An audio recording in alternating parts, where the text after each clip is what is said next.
Histoire de l'église de Don Charles Poulet, la chrétienté au XIIe-XIIIe siècle. Chapitre 1er. La première partie de la querelle des Guelfes et des Gibelins. 2. Premier conflit de la papauté de Barberousse sous Adrien IV, suite. Le pape mécontenta Frédéric en concluant un traité avec Guillaume de Sicile sans en avoir conféré avec lui. N'était-il pas suzerain en Italie ? L'empereur mécontenta Adrien en arrêtant l'archevêque de Lund, soupçonné d'avoir voulu soustraire les églises du Nord à l'autorité du primat allemand de Hambourg. À la diète de Besançon, les cardinaux Bernard et Roland Bandinelli apportèrent une lettre de réclamation où le pape s'étonnait que Barberousse paie si mal le récent cadeau de la couronne impériale. Nous aurions eu plaisir, ajoutait-il, à conférer à votre Excellence des bienfaits, beneficia, encore plus précieux. Le chancelier Reynaud de Dassel traduisit perfidement devant l'Assemblée cette lettre pontificale. Nous aurions eu plaisir, lisait-il, à conférer à votre Excellence des fiefs encore plus importants.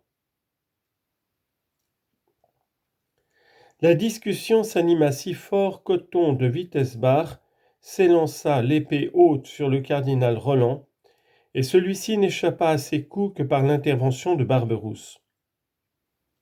Les légats reçurent l'ordre de quitter l'Empire. Dans une lettre très calme, Adrien rétablit la vérité. Mais le despotisme impérial devait fatalement amener la lutte. Lors d'un second voyage en Italie, à la diète de Roncaglia, Barberousse supprima l'organisation communale des villes lombardes. En invoquant le droit romain, et notamment les pandectes naguère retrouvés à Amalfi, les légistes de Bologne y qualifièrent Barberousse de dominateur du monde entier. Or, les décisions despotiques de Barberousse lésaient aussi les évêques italiens et le pontife romain. Détenteurs de fiefs ecclésiastiques, allaient-ils donc devenir les hommes liges de l'empereur, soumis au serment de vassalité ? De fait, Barberousse prétend exercer son autorité en Corse, domaine pontifical. Il impose des contributions au territoire de l'Église. Le pape proteste, Barberousse se fâche, puis propose d'en appeler à un tribunal d'arbitrage. Refus formel du pontife. L'empereur s'abouche avec les démocrates romains, tandis que le pape s'allie à Milan, Brescia et Plaisance. La guerre est en perspective. 3. La lutte sous Alexandre III. Mais Adrien IV mourut en 1159. Le Sacré Collège porta son choix sur le cardinal Roland Bandinelli, qui prit le nom d'Alexandre III.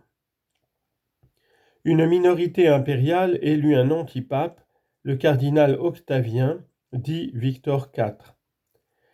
La validité de l'élection d'Alexandre III n'était pas contestable. Les rois d'Angleterre et de France le reconnurent au concile de Toulouse en 1163, l'Espagne et l'Irlande au concile de Tours. Seul Barberousse soutint au synode de Pavie les prétentions de l'antipape Victor IV.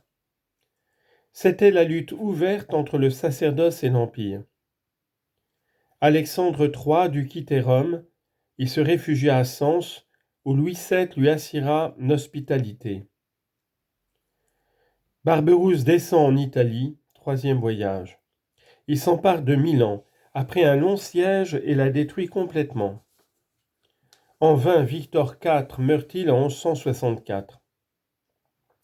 Le chancelier Reynald de Dassel fait élire pour le remplacer Guy de Crème, qui prend le nom de Pascal III. À la diète de Würzburg en 1165, prince et évêque allemand se déclarent pour le pontife de Barberousse. Cependant, dès novembre 1165, Alexandre III rentre à Rome, acclamé comme un libérateur. Contre Barberousse, il fait alliance avec le roi de Sicile, avec Venise et la Ligue lombarde. Frédéric accourt en Italie, 4e voyage. Il s'empare de Rome, se fait couronner à Saint-Pierre par l'antipape, tandis qu'Alexandre III s'enfuit à Bénévent, déguisé en pèlerin. Mais l'épidémie se met dans l'armée de Barberousse. À son tour, il est contraint de fuir. L'alliance lombarde se reforme pour la libération de la péninsule. Entre le Tanaro et le Pô, la Ligue se construit une citadelle solide nommée Alexandrie en honneur du pape. L'empereur échoue devant cette place, 5e voyage. Il est vaincu à la décisive bataille de Legnano en 1176. Sous le portail de Saint-Marc de Venise, le fier Barberousse se prosterna aux pieds d'Alexandre III. Si l'humiliation de l'empereur sembla moins grande qu'à Canossa, sa défaite fut plus complète. La paix de Venise en 1177 stipulait la reconnaissance d'Alexandre par Frédéric. L'antipape était gratifié d'une maigre abbaye. Les évêques qui l'avaient soutenu obtenaient leur grâce. La victoire pontificale entraînait celle des Lombards, à qui l'on rendit la liberté communale. Ces clauses devaient être solennellement jurées par Barberousse dans la ville de Constance, sur le Bodense, fin juin 1183.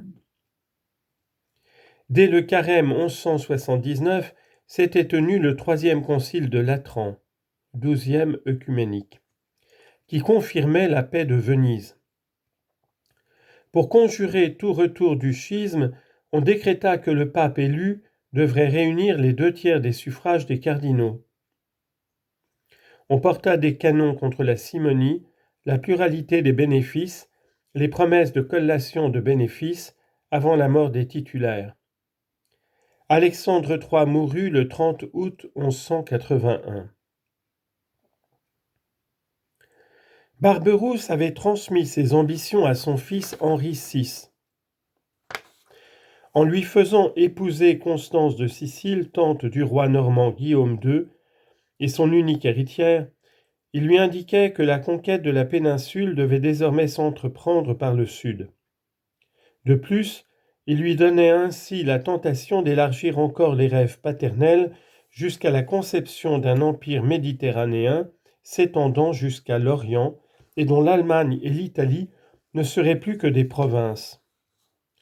Aussi les papes Lucius III, 1181-1185, et Urbain III, 1185-1187, refusèrent-ils de couronner Henri IV du vivant de son père.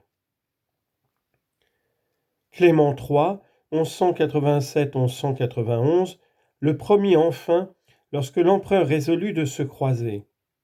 Pourtant, Henri VI ne devait être couronné qu'après la mort de Barberousse par le nouveau pape Célestin III, 1191-1198. L'accord ne fut pas de longue durée.